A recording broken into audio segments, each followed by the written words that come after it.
இன்றைக்கி நம்ம இப்போது உளுந்தங்கஞ்சி செய்ய போகிறோம். அதுக்கு இந்த ஒரு உலக்கு அளவுக்கு நான் வந்து உளுந்து எடுத்துக்கிறேன்.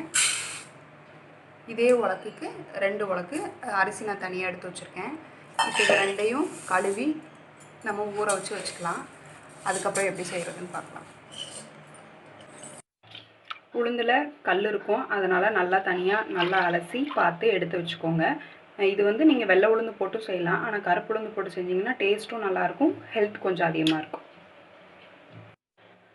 அரிசி உளுந்து ரெண்டுமே சேர்த்து நம்ம வந்து இப்போ 3 டம்ளர் வந்து எடுத்து வச்சுருக்கோம். அதுக்கு வந்து நம்ம என்ன பண்ணிக்கிறோம், ஒரு 10-11 டம்ளர் கிட்ட நம்ம தண்ணி ஊற்றிக்கிறோம். இப்போ நம்ம வந்து தேவையான அளவு உப்பையும் உள்ளேயே போட்டுக்கிறோம். ஒரு 10 நிமிஷத்துலேருந்து 20 நிமிஷம் நீங்கள் வந்து ஊற வச்சா போதும். இப்போ இது கூட நீங்கள் இப்படியே குக்கரில் வச்சு ஒரு 4-5 விசில் விட்டுட்டிங்கனாலே ஓகே தான். நான் வந்து இதில் கொஞ்சம் வெந்தயம், கொஞ்சம் பாசிப்பயிறு, அப்புறம் கொஞ்சம் சீரகம் சேர்க்க போகிறேன். நீங்கள் இப்படி வெறுமனமே செஞ்சாலும் டேஸ்ட்டாக தான் இருக்கும். அது கூட கொஞ்சம் சேர்த்துக்கிட்டிங்கன்னா இன்னும் கொஞ்சம் டேஸ்ட்டாக இருக்கும். ஒரு ஸ்பூன் சீரகம் போட்டுக்கிட்டோம்.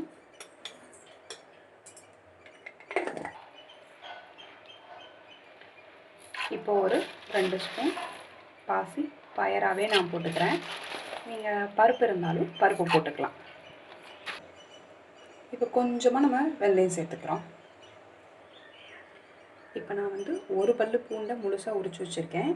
பூண்டு எவ்வளோக்கு எவ்வளோ போடுறீங்களோ அவ்வளோ டேஸ்ட்டாக இருக்கும். உங்கள் தேவைக்கு இது கூட வேணும்னா கூட கொஞ்சம் சேர்த்துக்கோங்க. இப்போ நம்ம வந்து குக்கரை அடுப்பில் வச்சுட்டோம். ஒரு 3லேருந்து 4 விசில் வச்சுக்கோங்க. வச்சுட்டு கொஞ்சம் நேரம் அப்படியே சிம்மில் வச்சுக்கோங்க. அப்புறம் பார்ப்போம். இப்போ நம்மளோட கஞ்சி ரெடி ஆயிடுச்சு. இதை நம்ம வந்து வேறு ஒரு பாத்திரத்துக்கு மாற்றிக்கலாம். இப்போ நம்ம வேறு ஒரு பாத்திரத்துக்கு மாற்றிட்டோம். இதில் கொஞ்சம் நான் பால் சேர்த்துக்கிறேன். அப்புறம் கொஞ்சம் தேங்காய் பூ போட்டுக்கிறேன். இப்போ நல்லா இதை கலக்கி விட்டுறணும்.